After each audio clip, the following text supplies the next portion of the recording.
Hey, thanks for dropping by to the Planners on Purpose podcast, created by Naomi Tucker, CMP. Now, this space is for the event planners to encourage and empower you so that you can fully live your life on purpose. So before we dig in, please take a moment to subscribe so you get future shows. Now, here she comes, your host, Naomi.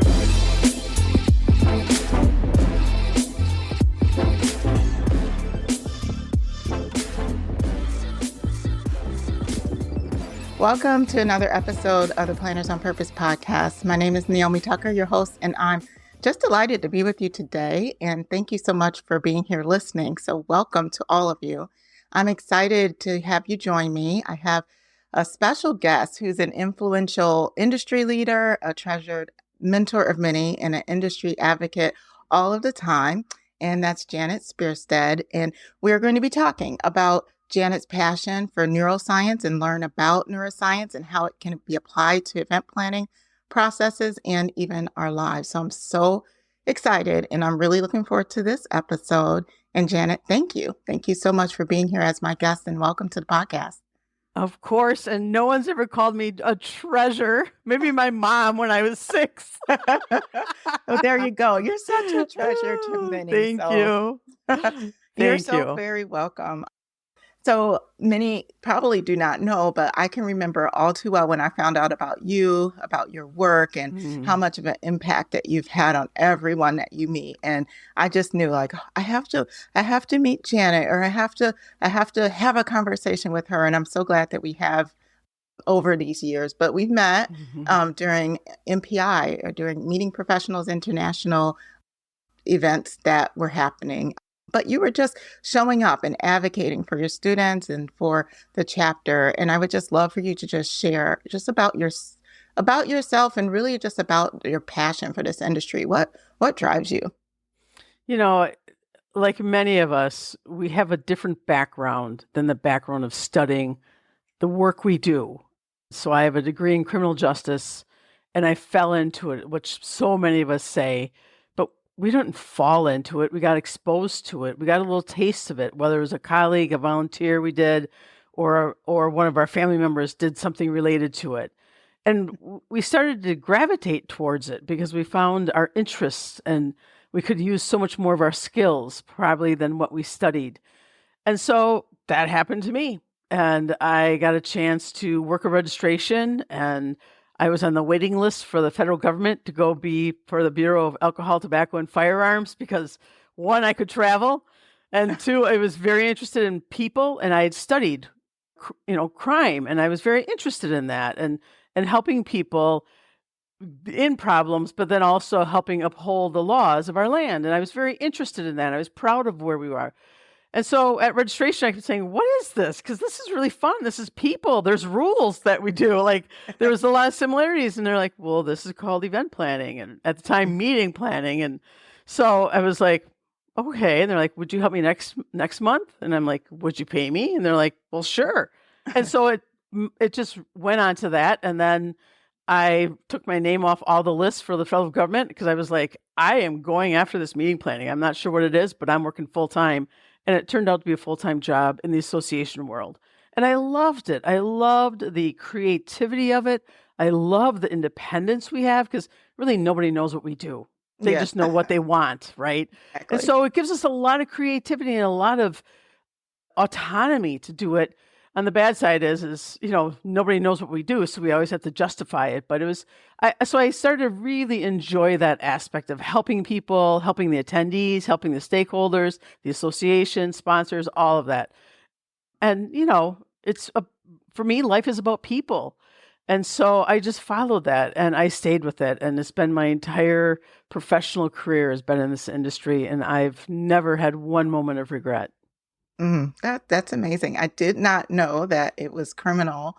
No, but there are some aspects of that though that you could probably bring into every day. Right? As a teacher now, I tell my students, I know the Miranda laws, so I can lock you up, read your Miranda rights, and I can sleep at night.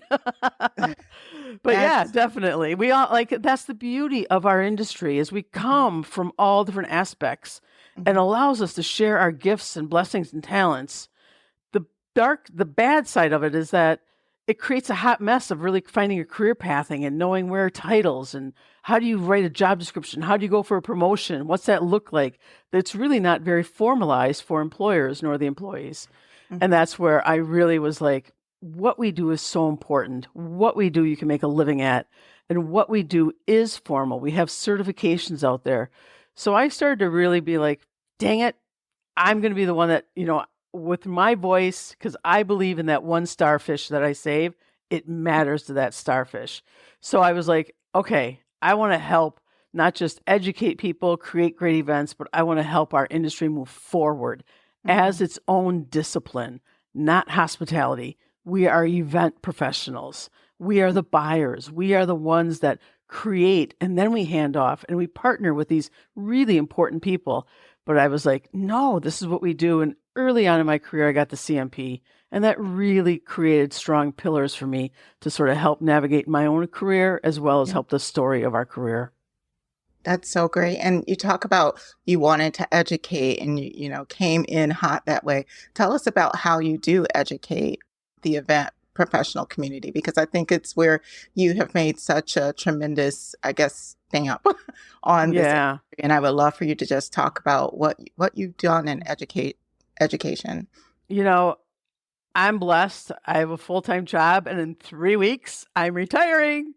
But I've been very blessed to always have a full-time job.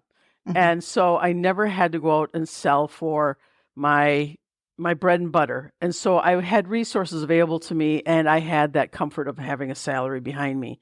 And so as I went off and really advocated for event professionals, the event industry, being a presenter and speaker, and anytime I did, I always asked for a fee and went over to student scholarships. So I'm always in the position, and I grew up in a family that rising tide rises all boats. And it's really, it's about helping others helps yourself.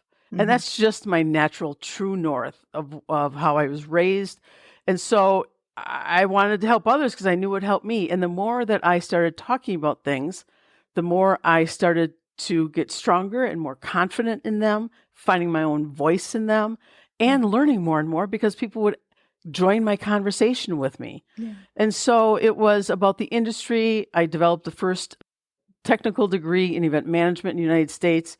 And I just feel so blessed that my first job was an event planner, and that was my career. Because one, yes, we do get stuff done. But two, nothing is impossible.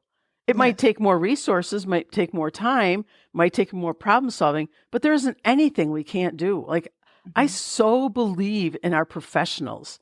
Like, if things were going down, you grab all the event professionals around you because we will figure it out. We will put on our capes. Totally. So it was just really like, how can I advocate? How can I be that voice? How can I be that amplifying? And how can I step into it? Because so much of the industry is worked by women, and I found my voice through it. I found my strength through it. And so I just wanted to amplify that and be that vessel to help other people find their voice and their strength, because I so believe in what we do and how we do it. We are problem solvers at the finest mark. Yeah, I love that. Thank you so much for sharing that. And I want to talk a little bit about how, let's say, you now, I guess not now, you've been doing this for years, but the conversation of neuroscience and how neuroscience can help event professionals just be better and show up better. We'd love for you to just share, how did that interest come about in you, and where are you now with that? The little pinprick that started the whole river of neuroscience for me really was around education. And so much of our events are around education. But being a teacher, I had to hone in my skills of helping people absorb information, create anchors, create memory around it, being able to recall it when they need it, and do something with it. I honed that. And in that process, I kept coming across, no surprise, the brain of how we learn. And, And so I was like, what is that? Like, what is this in here for me, my industry? Like, we do education all the time, but we are in the business of people. We're not in the business of events. And so I was like, wait a minute. Okay. And I heard a quote early on that just stuck through me and for me and with me for the rest of my life is, we grow in the direction of the questions we ask. So I thought, I don't need to know the answers. I need to figure out the right questions. So I just started a little journal of like, why is the brain responding this way, in teaching, and what happens in testing, and so I just started doing it in my own little work. And then I was like, okay, game on. I gotta move this forward. I gotta do something more with this, because I could start to really see obviously clear connections to what we do in our events around education. And while, yes, we always have the four walls and a speaker and either 45 minutes, 75 minute, or 90 minute, like these vessels, it was like we talked about design, but all design was around physical elements, tables, chairs, all that. And I was like, we got to start talking about the social science design of it. So I went off and I said, okay, game on. I have no background on this. So I went out and I got a master's in neuroscience and business leadership. And I studied for about 4 years, and I kept it to myself. I told no one because it was just my journey. And I went off and I did a deep dive, and it was profound for me because, like, from day one, I started to really see things that, like, oh my gosh, this is so much about what we think about and what we do in lights and sound and all these elements, attention, decision making, how we work. And so I connected with a supplier out in the industry, and I shared it with her, and I said, hey, I just want to let you know I'm doing this. I think there's a lot we could do around it. And she said, would you write a white paper? And I sent her one condition: it's free. Because I've never written a book. I don't want to write a book. I don't need my name on a book. What I want is get information that's useful to people. And she's like, totally. So that became one of our first white papers we wrote. And after that, I've written 3 or 4 more, each one for free, because I really care about helping people learn and grow. Because when they do, we all do. And so I started to see some real underpinnings of the neuroscience and the difference between neuroscience and psychology. Psychology is really analyzing behavior. Neuroscience is what's happening with the neurons and the pathways and how the brain is responding to stimuli and what is it doing. And so that's just in a real sort of snippet of like, what's the differences that we think about? Yeah. So what was the one thing, if you could, kind of narrow it down? I know it's probably hard with all your research, but the one thing that you could say, man, if event professionals knew this, they would show up differently. What would be that one thing with all your studies? Well, I don't know about all of you. I know about me.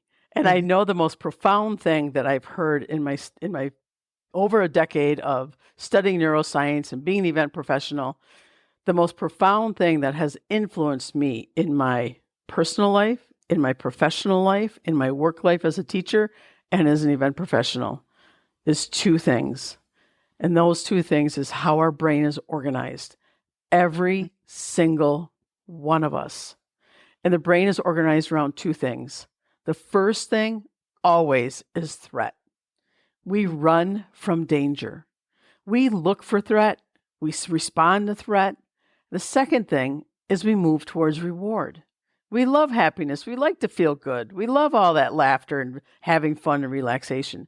But the brain first goes towards threat because its job is to keep us safe. So I started looking at that, and just a really simple thing. I started thinking, okay, what does that apply to me as a teacher? So instead of going from 0 to 100 to students, because that's reward, and we run from threat and walk towards reward. So I started seeing students, I didn't see them moving up very much.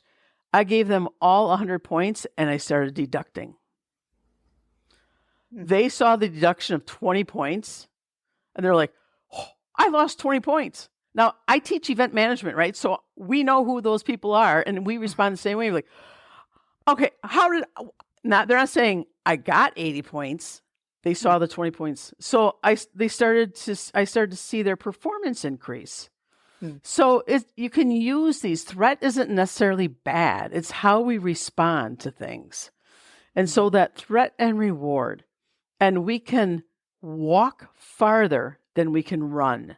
So that's why cry wolf really is true. If you always are threatening and they're like, oh yeah, that room block, they'll extend it, So if you always do, right, it gets habituated. And so it's like, how do we use these to get people's attention, get people's response? Because you can't impact how someone's going to behave. They have full control over it. And so it's like, how do we use these things? And just thinking about threat and reward is so powerful for us to think about in our own personal life, working with our teams, and obviously working and designing our events and working with our stakeholders. Yeah, absolutely. And I feel like event professionals also probably feel like they're in a constant state of threat. And I'm only saying that because of how many decisions that we have to make on a daily basis. We can go home and feel absolutely, completely exhausted from just triaging, right? All of these different threats to our program. So what are some tips or some insight that you can give event professionals when it comes to just making those decisions and using kind of the power of what they know about how things are happening, right, in their brain to help them with that? Well, first, I want to tell them, if you're feeling really stressed, don't feel like you can control it. Let it go. As soon as you let it go, it loses power. But if you're trying to control something, it's sort of like holding your fist. It gets exhausted and your brain is constantly focusing on it. If you tell someone not to focus on something, they're going to focus on it. So same thing with your brain. So if you're feeling stressed out, it is true. You are stressed out. But guess what? It doesn't have to control you. So if you're in that moment, and we've all been in the moment, we are in high production kind of environment that we do make decisions. We have results we have to produce. We do it under constant stress, short timeline, and a lot of work to do. In those moments where you know you're really stressed and you have to make a big decision, here's something I want you to do. I want you to go to the bathroom, wash your hands. As that warm water goes over your hands and your wrists, the parasympathetic system of your brain activates. We have two different kinds of systems, sympathetic and parasympathetic. Parasympathetic activates the reward region of your brain. And we have a lot of nerve endings in our lips, and that's why kissing feels so good. A hug feels so good. They're all over our endings there. And so that warm water activates the parasympathetic system. Take 3 deep breaths, bring oxygen in. That little technique will help elevate the neurotransmitters in your brain, activate the reward, lower cortisol, pull your shoulders back, walk away. You will come back to your desk in a different place. You can't handle what happens to those externalities. They're always going to be coming at you. You can only control how you react to them, right? That's the power we have within us. No one gives it away unless we give it away. And so just helping your brain and your whole body work together can really be impactful. A couple things in decision making. The part of the brain that does that is right behind your forehead. It's called the prefrontal cortex. I don't think it's ironic at all when we get exhausted. We rub that very thing that's exhausted. This is what does all the work. When we go to decision making, one of the first things that we should really think about is prioritizing. Do it first because it's the most intensive resource use of your brain. We analyze, we compare, contrast, we evaluate, we hold out distractions. It's really hard to prioritize. So do it when the brain is fresh. So when you need to make a decision, start to say, okay, what's important, what's not, and write it down. Get it out of your brain. The more things you hold in the brain, the less efficient it's going to be. So many things we file in our brain. Okay, I'll keep that, right? Also with distractions. When you're in that moment of big decision making, whether it's contracting, budgeting, team performance, whatever it might be, those really big moments, quiet those distractions and separate them. Like don't touch your phone. You can hear it buzz. Don't let your brain, because your brain activates and hears all that. And it's just using up the resources. Unlike our refrigerators, unlike our mobile devices, it can't run at 100% at 10% battery. It runs at 10% at 10% battery. And your brain, when it wakes up, is at 100%. And then throughout the day, it goes down to peaks, it comes back up, goes down to peaks, goes back up. So when we use thinking about decision making, those big moments versus little moments, prioritizing, categorizing, put big buckets. What's really important in this? What's later? What's later? What's later? Write it out. Don't hold it in your brain because you're just going to be using resources. And when you have a fresh brain, you can make a decision in 30 seconds. When you're really tired, it might be impossible. So don't try to think you're a superhero. Your brain isn't. It's a resource that is very, very gentle and very, very, it's like Goldilocks. Everything has to be just right. So we have to be careful about how we use it, when we use it. You can take and add more energy to your brain. It's not like it gets depleted at noon and you're done for the day. No, actually, it has peaks and valleys to it. But it depends on you and how you rejuvenate yourself. Going for a walk, getting a drink of water, looking out at nature, all those things rejuvenate the brain and can really help you perform better. And they can take 10 seconds, they can take 10 minutes. There's a technique called Pomodoro technique. Have you ever heard it? Yes. It's the tomato, right? And so if you think about your brain as a fist, you can only clench it so long, and then you got to shake it out. So if you do that in your day, right? We are high producing professionals thinking about, okay, after that big intensive moment, what are you doing to shake out your brain? Look out the window, stretch, bring your shoulders down, have a glass of water, go for a little walk, whatever it is. Help your brain shake out so it can come back in and perform when you need to. Yeah. I mean, I love it. I love hearing just about the neuroscience that behind the reasons why certain people make certain choices that they do. And what's coming up for me is even the importance of doing certain activities when your brain is, like you said, at 100%, you're waking up fresh at the beginning of your day. I'm always advocating for, okay, let's look at what our list is for the day, or let's tell ourselves, nice, kind thoughts about how we're going to get through the day. It sounds like, neuroscience really backs how important doing those practices are towards the beginning of your day. So I really love that. There's a saying in the neuroscience world that says neurons that fire together, wire together. Mm-hmm. And so Einstein didn't have a bigger brain than you or I. His was actually smaller. What he had was the neuron pathways to all the different pieces of the brain. So the neuron pathways are so connected and so wired. They don't get interrupted. So when you interrupt it and you start a little gratitude moment, or you start a new way of starting your day, or whatever it is, that pathway is very tender. It's like a very small little walkway. The more you use it, it becomes a sidewalk, then it becomes a street, then it becomes an interstate, and it can go faster, and you can transmit your neuron pathways, and you can transmit these little bursts of ideas faster and faster and faster. And so you can teach an old dog new tricks. Your brain can learn different at all different ages. And so it is about how are you working to interrupt some of those inefficient ways. If you're really stressed out, how are you changing behavior? Our brain is like Velcro to negativity and Teflon to positivity. So we have to very consciously do something to activate that positivity and increase the dopamine, increase serotonin, all these beautiful chemicals that relate to the reward region of the brain where we feel good. Negative things like cortisol activates the threat response, dilates our eyes, makes our mouth dry, we start to sweat. All those bodily functions are happening because this neurochemical is inside of us. Well, we can lower it.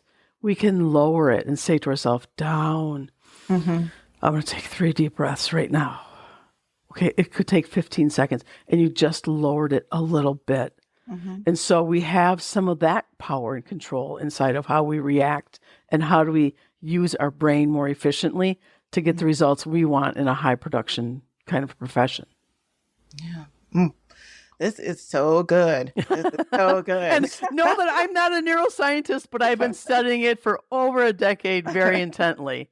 Yeah. So now what I'm thinking about is when you were talking about like the little hallway and then it, is a sidewalk in the street and then maybe even a freeway. Yeah. When it comes to working with people and you initially work with a person, I'm pretty sure it's kind of a little hallway, right? So I would love to talk a little bit about like how neuroscience can help us understand that establishing trust and being vulnerable with our teammates really is a pathway for doing greater and bigger and more amazing things in the profession. I would love to hear your insight on that.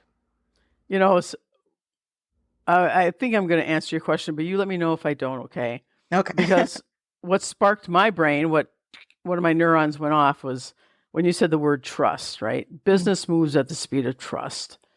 And because you can have an engagement without trust, but you can't have trust without engagement. And so when you talk about your teams, when you talk about your suppliers, your partners, like I know the most important decisions we make as event professionals is who do we hire around us? Who do we put us around us? Because we often don't do the work. We create it, we manage it, we direct it, we coordinate it, and we help execute it on site. But we have a lot of people that do that work. And so what helping us be successful is establishing that trust. And so there's a powerful neurochemical in our brain called oxytocin. Oxytocin accelerates trust building by 45% when you activate it. You can activate it by a smile virtually, right? You can activate it with laughter. You can activate it with sunshine. You can activate it with vitamin C. And all those things start to increase oxytocin. So looking at how do we help people? First, meet the person, not the stereotype. Don't try to be so transcriptive of like expecting what they're going to think and expecting what they're going to want. Really stay present in the here and now and meet them as a person first, not as a colleague, coworker that's going to be a vessel to help you do your work. Because first they're a person. And so really staying present in the here and now and looking at how do I really meet this person? And if you have the luxury of meeting them personally and you have relationship, giving them a hug, giving them a handshake, that skin-to-skin contact really increases oxytocin. One of the great things of how that sort of even translates into our events is many people use those little puppy petting areas. If you take and put that outside of a room that was very around financial planning, strategic planning, trends, all the things that really use this heavy lifting of analyzing, evaluating, crunching data, projecting, trying to predict the future, this is exhausted. They go out and they even see people petting those puppies. Oxytocin goes right up, which is reward. Cortisol comes right down. So you can use these things as levers of how do you help to really connect, build relationships, and foster that trust. And oxytocin is just a beautiful thing for us to really explore more and more of how do we do that, because it's the people that we work with that help us get the work done. That's awesome. And yes, you did answer my question. Okay. Appreciate that. Oh, yeah. So I wanted to really end, but if you end on a question, but I would love to keep you on because we have a whole nother area that we want to go into. So I think we'll do 2 parts to this interview. So this is great. Thank you so much for just everything. It's been jam-packed with all these goodies. But wanted to talk about event professionals navigating social global changes. We're just living at a unique point in time right now where there's just so much that is going on and so much we have to navigate. I would love to hear your experience and insight on how they can continue to keep moving forward despite, what's stacked up, I guess, in their path. What do you consider moving forward? What does that look like to you? Help me understand a little more. Well, just continue to champion being an industry professional and showing up for this industry. There's so many people that I know are looking to either leave the industry. They don't know if they can hang on and stay in the industry because they're either suffering from burnout, they're dealing with the social and global changes that are happening, and just wanting to understand your advice for them to just continuing to show up and being an advocate for the industry. Yeah. It makes me sad when people leave because they have so much wisdom and experience. And what we do isn't easy, and it's not for everybody. And it is really stressful, right? We're listed as one of the top 5 most stressful jobs. Mm-hmm. And so I would say to that person, what's really causing that burnout? What is that? Like, that's a name. We give it to something. We don't find happiness. We don't find satisfaction. It's not meeting our financial needs. I'm asking to be too much. And you know what? What is too much? What profession doesn't have too much to do? So if you are in a position of you aren't your own boss, meaning you own your own agency, and even then there's going to be too much to do because you got to bring the payroll home. Right. So I think, it's like saying, what are the skills that bring you the most happiness? Because here's the thing that happens. We do well what we love, and what we love, we do well. Mm-hmm. And we want to continue doing it. So maybe it's not the right job for you. Our industry has so many different kinds of opportunities of how to bring your gifts and talents into our industry, because we are very dynamic, which also we're sort of dysfunctional. But there's a lot of different things. So I would say plug in, try something new. I now really spend a lot of my time with exhibitions and events, the International Association of IAE. And I've learned so much about the exhibitions industry.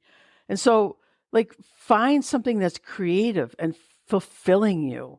And it may not be your job, but it's like I went off and I started studying drawing and painting because I needed a creative outlet. I needed something that enriched me.